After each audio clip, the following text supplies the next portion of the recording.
Jadi kurban itu dalam bahasa Arab adalah udhiyah.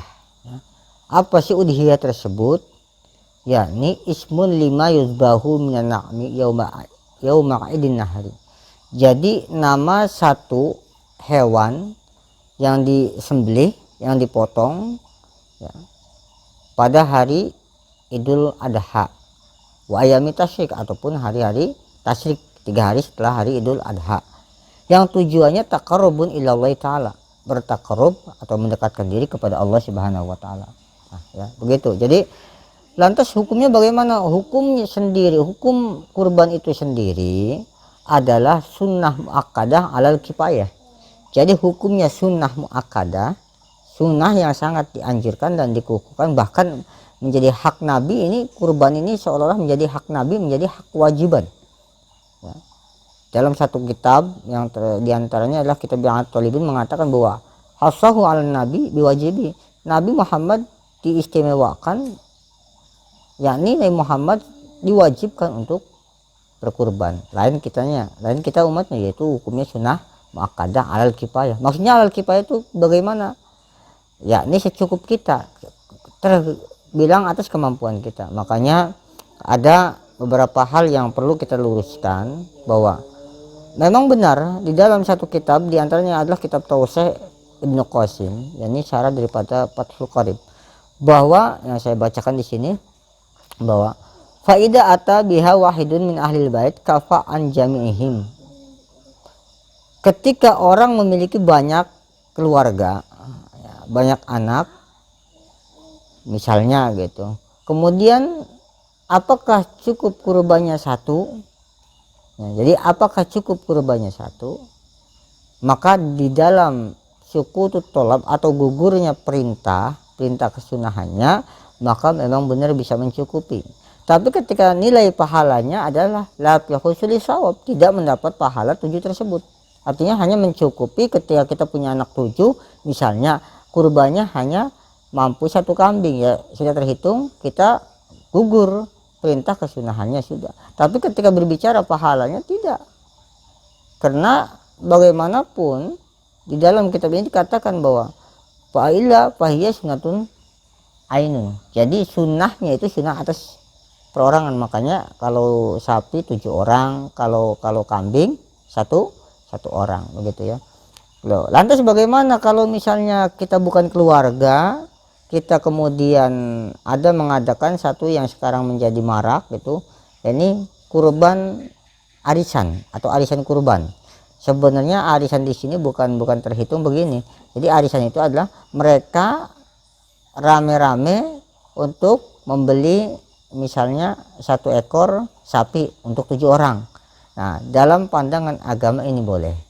Dalam satu riwayat, satu hadis yang dijelaskan bahwa dari Muhammad bin Al-Musanna, dari Yahya an Abdul Malik, dari Ato, dari Jabir radhiyallahu anhu, bahwa dia mengatakan kunna natamatta'u ma'an Nabi sallallahu alaihi wasallam. Jadi sahabat Jabir ini ketika waktu haji ketika tamatu gitu ya, bersama Nabi sallallahu alaihi wasallam, fanadbahu al-baqarah an sab'atin. Jadi Nabi Muhammad memotong seekor sapi untuk 7 orang.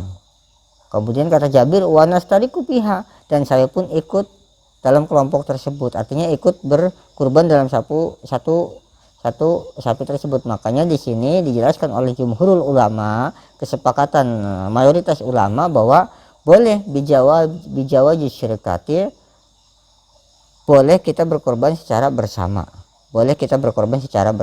berbeda dengan pandangan Imam Malik gitu kan.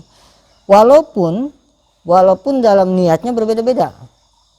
Contoh begini, ada orang berkurban 7 orang berkurban sapi gitu kan. Kemudian yang satu niatnya memang taqarrub ilallah, tujuannya hanya berkurban sunnah. Yang satu lagi niatnya untuk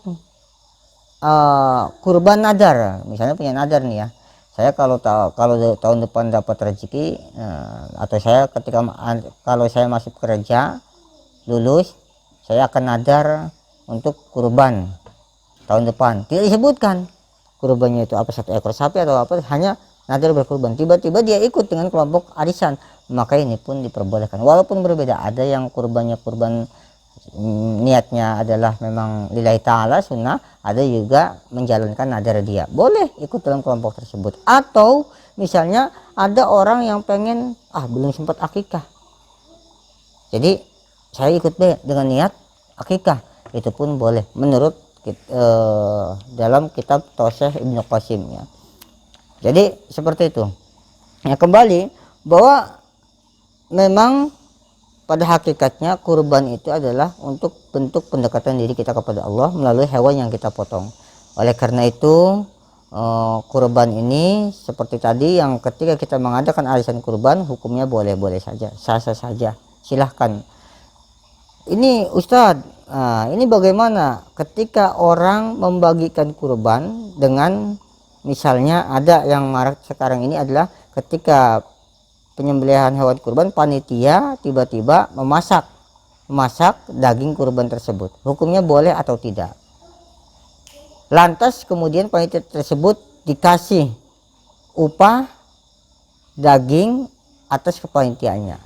Sekali lagi bahwa di sini dikatakan dalam kitab ini adalah haram bagi seorang yang berkurban untuk menjadikan upah bagi orang yang memotong, orang yang menguliti, ataupun orang yang misalnya menyembelihnya ya.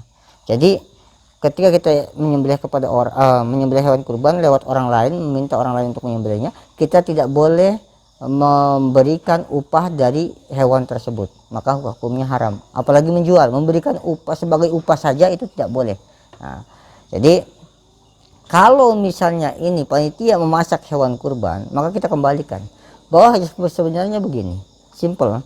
Jadi kurban itu ya, sebelum dibagikan maka itu masih milik hak orang yang berkurban, masih milik hak orang yang berkurban. Ketika panitia mengambil bagian hewan kurbannya untuk dimasak tanpa izin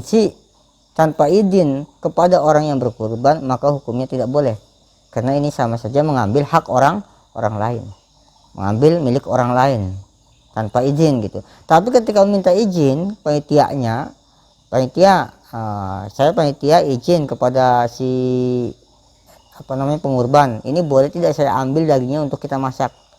Kalau kata si pengurban tadi mengatakan silakan, maka itu hukumnya boleh, karena itu sama saja artinya si pengurban sudah meridhoi bagiannya untuk diambil dan dimasak.